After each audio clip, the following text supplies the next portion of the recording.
Que la paix et la grande joie avec vous tous aujourd'hui, mes frères et sœurs. Aujourd'hui, on va faire Marc 12, du verset 10 au verset 27. Nous allons commencer par la grâce du livre. Amen. Père, nous te disons merci pour ta grâce et ta miséricorde. Merci pour le moment de ta faveur. Nous venons au pied de toi, Seigneur. Nous te disons merci pour ta présence bénie dans le chrono précieux de Jésus-Christ. Amen. Amen. Comme on le fait à chaque fois, c'est toujours très important de méditer la parole de Dieu, car si nous ne méditons pas la parole de Dieu, c'est lire la Bible vaguement et sans intérêt. Du coup, c'est ce qu'on va faire, lire la parole de Dieu. Amen. Les Sadducéens qui dirent qu'il n'y ait point de résurrection vinrent auprès de Jésus et lui posaient cette question. Maître, voici ce que Moïse nous a prescrit. Si le frère de quelqu'un meurt et laisse une femme sans avoir l'enfant, son frère épousera sa veuve et suscitera une postérité. Une postérité. Il avait 7 frères. Le premier se maria et mourut sans laisser de postérité. Le second prit la veuve pour femme et mourut sans laisser de postérité. Il en fut de même du troisième, et aucun des 7 ne laisse de postérité. Après eux tous, la femme mourut aussi. À la résurrection, duquel d'entre vous sera-t-elle la femme? Car les 7 l'ont eu pour femme. Jésus leur répondit, n'êtes-vous pas dans l'erreur parce que vous ne comprenez ni les Écritures ni la puissance de Dieu? Car à la résurrection des morts, les hommes ne prendront point de femmes, ni les femmes de mari, mais ils seront comme des anges dans les cieux. Pour ce qui est de la résurrection des morts, n'avez-vous pas lu dans le livre de Moïse ce que Dieu lui dit à propos du buisson? Je suis le Dieu d'Abraham, le Dieu d'Isaac, le Dieu de Jacob. Dieu n'est pas Dieu des morts, mais des vivants. Vous êtes grandement dans l'erreur. Amen. Amen. Par grâce du Dieu vivant. Les Sadducéens qui disaient qu'il n'y a point de résurrection vinrent auprès de Jésus et lui posèrent cette question. Maître, voici ce que Moïse nous a prescrit. Si le frère de quelqu'un meurt et laisse une femme sans avoir d'enfant, son frère épousera sa veuve et suscitera une postérité à son frère. Or, il y avait 7 frères. Le premier se maria, il mourut sans laisser de postérité. Le second prit la veuve pour femme et mourut sans laisser de postérité. Il en fut de même du troisième, et aucun des 7 ne laissa de postérité. Après eux tous, la femme mourut aussi. À la résurrection, duquel d'entre eux sera-t-elle la femme? Car les 7 l'ont eu pour femme. Jésus leur répondit, vous n'êtes pas dans l'erreur parce que vous ne comprenez ni les Écritures, ni la puissance de Dieu. Car à la résurrection des morts, les hommes ne prendront point de femmes, ni les femmes de mari. Mais ils seront comme les anges dans les cieux. Pour ce qui est de la résurrection des morts, n'avez-vous pas lu dans le livre de Moïse ce que Dieu lui dit à propos du buisson? Je suis le Dieu d'Abraham, le Dieu d'Isaac et le Dieu de Jacob. Dieu n'est pas Dieu des morts, mais des vivants. Vous êtes grandement dans l'erreur. Amen. Par grâce du vivant. Amen. Les Sadducéens qui disent auprès de Jésus lui posèrent cette question. Maître, voici ce que Moïse nous a prescrit.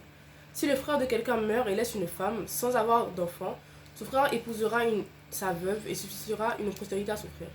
Or, il y avait 7 frères. Le premier se maria et mourut, sans laisser de postérité. Le second prit la veuve pour femme, il en fut de même du troisième. Et aucun des 7 ne laissa de postérité. Après eux tous, la femme mourut ainsi. À la résurrection duquel d'entre eux sera-t-elle la femme? Car les 7 l'ont eu pour femme. Jésus leur répondit, n'êtes-vous pas dans l'erreur, parce que vous ne comprenez ni les Écritures, ni la puissance de Dieu? Car, à la résurrection des morts, les hommes ne prendront point de femmes, ni les femmes de mari, mais ils seront comme des anges dans les cieux. Pour ce qui est de résurrection des morts, n'avez-vous pas lu dans les livres de Moïse ce que Dieu lui dit à propos des buissons? Je suis le Dieu d'Abraham, le Dieu d'Isaac et le Dieu de Jacob. Dieu n'est pas un Dieu de mort, mais un Dieu de vivant. Vous êtes grandement dans l'erreur. Amen. Par grâce du vivant. Comme on fait à chaque fois, c'est toujours très important de méditer la parole de Dieu, car si nous ne méditons pas, c'est lire les Bibles vaguement, sans intérêt, et bafouer ce qu'on va lire. Du coup, On va méditer à parole de Dieu. Amen. Les Sadducéens qui disaient qu'il n'y a point de résurrection vinrent auprès de Jésus et lui posèrent cette question. Les Sadducéens, toujours là pour faroucher le Seigneur, ils sont venus pour lui poser une question. Alors c'est laquelle? Maître, voici ce que Moïse nous a prescrit. Si le frère de quelqu'un meurt et laisse une femme sans avoir d'enfant, son frère épousera sa veuve et suscitera une postérité à son frère. Du coup, après, là, ils nous ont dit un truc réel. Ils nous ont dit que, normalement, dans l'ancienne loi, c'est que si le premier frère il meurt, bah, le deuxième frère va prendre la femme du premier frère pour donner une postérité à son premier frère. Du coup, il n'y a rien de méchant, de mauvais là, mais comme c'est des traditions, on sait déjà tous que comment ils veulent piéger Jésus. Hein, voilà. Or, il y avait 7 frères. Le premier se maria et mourut sans laisser de postérité. Ben, le problème, c'est qu'il y avait 7 frères dans la famille. Du coup, le premier, il est mort sans laisser de postérité. Donc, Ça techniquement, veut dire la femme, la il n'a pas veuve, d'enfant. voilà, il n'a pas d'enfant, la veuve va aller à l'autre frère. Du coup.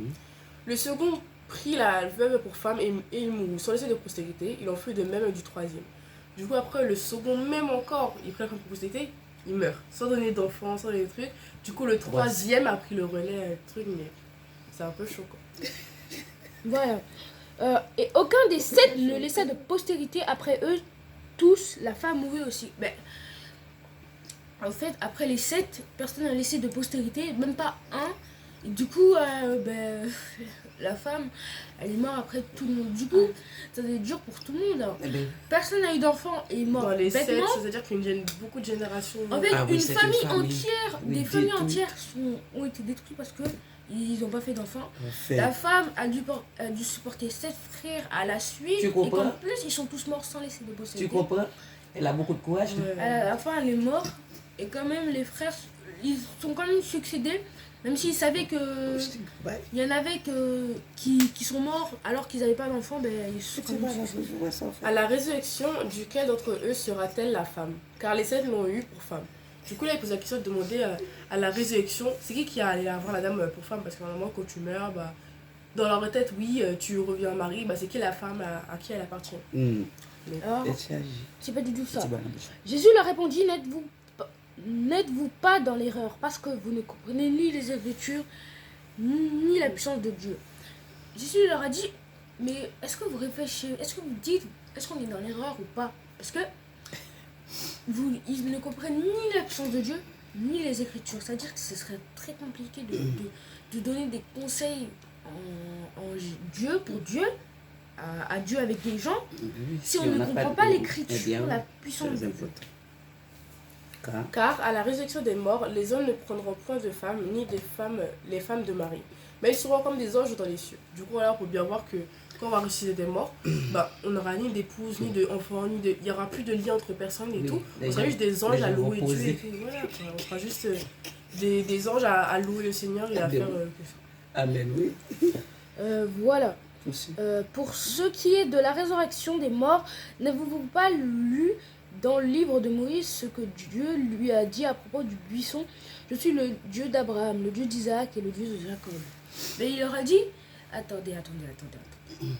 Vous n'avez pas lu ce que Moïse a écrit à propos du buisson, alors que ce serait vous qui savez lire, écrire, compter, et en plus vous avez des parchemins, vous n'avez pas besoin de dépenser, vous êtes tous les jours dans le temple. C'est pas un peu une honte là que Dieu a dit, Maman, que vous qui connaissez les règles et tout. Voilà.